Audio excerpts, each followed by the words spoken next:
हाय, আমি জানবো। आज मेरे हाथ में बिल्कुल भी সময় नहीं है, তাই চলো আগে ফটাফট রেডি হয়ে নি, দেন বলছি কোথায় যাব। আর হ্যাঁ, আমি কিন্তু আজকে একা না, আমার সাথে একজন পার্টনারও আছে, এই যে ইনি। এবার বলি আমরা কোথায় যাব? আমরা যাচ্ছি হচ্ছে পাঁচপোতায়, আমার মামা মাসি বাড়ি।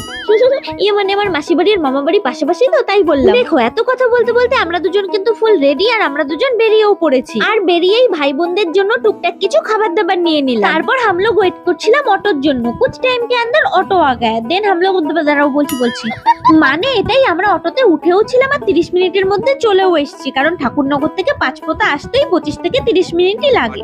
যাই হোক, অটো থেকে নামার পরপরই মামি চলে এসেছিল আমাদের নিতে, কিন্তু মামির সাথে মামা বাড়ি না ঢুকে মাসি বাড়ির সামনেই নেমে গেছে। কারণ এই প্রথমবার আমি মামা বাড়ি এসেও মামা বাড়ি আসিনি। ইয়ে মানে কিছুই বুঝলে না তাই তো? আরে ব্যাপার হচ্ছে, আমার মামা বাড়ি আর মাসি বাড়ি হচ্ছে সামনের বাড়ি আর পেছনের বাড়ি। বাপরে, ঝড় ছেড়ে দিয়েছে। ওয়াও, নাইস, কি সুন্দর হাওয়া।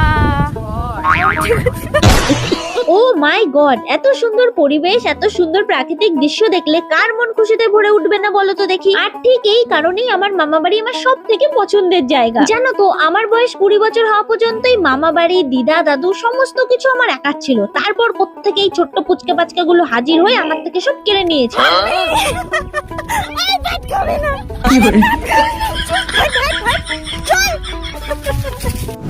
বাপরে বাপ, এত লাফালাফি ঝাপাঝাপি করেছি যে 2 ঘন্টার জন্য অজ্ঞান হয়ে গেছিলাম। তাই একেবারে সন্ধ্যেবেলা হাজির হলাম। আর আজ আমাদের সন্ধ্যেবেলার প্ল্যান ছিল যে আমরা মোমো বানাবো। তাই সবাই মিলে সবকিছু গোছগাছ করে বসে পড়লাম মোমো বানাতে।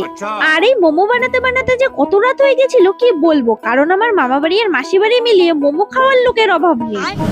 আর এসবের মধ্যে ঘটে গেছে আমার একটা কাণ্ড। এই যে এটা হচ্ছে আমার ছোট্ট বুনু, ও না এমন একটা কাণ্ড করেছিল যে আমরা হেসে ফেলেছিলাম। সরি, আমি যদি আগে দিয়ে বুঝতাম তুমি রাগ করবে, তাহলে ওই বাগানে গিয়ে হেসে আসতাম। তো এইভাবেই মজা করে আমরা প্রথম দিন আর রাতটা কাটাই। তো এটা হচ্ছে পরের দিন সকাল, আর আমাদের সকালটা শুরু হয়েছিল গরম গরম দুধ চা আর এই বিস্কুট দিয়ে। তারপরে ডাক পড়লো দিদার, আর ছুটতে চলে গেলাম মামা বাড়ির সামনে। গিয়ে দেখি দিদা। পুরো ব্লগটা দেখতে চাইলে চন্দ্রা রয় ফেসবুক প্রোফাইলে গিয়ে দেখতে পারো।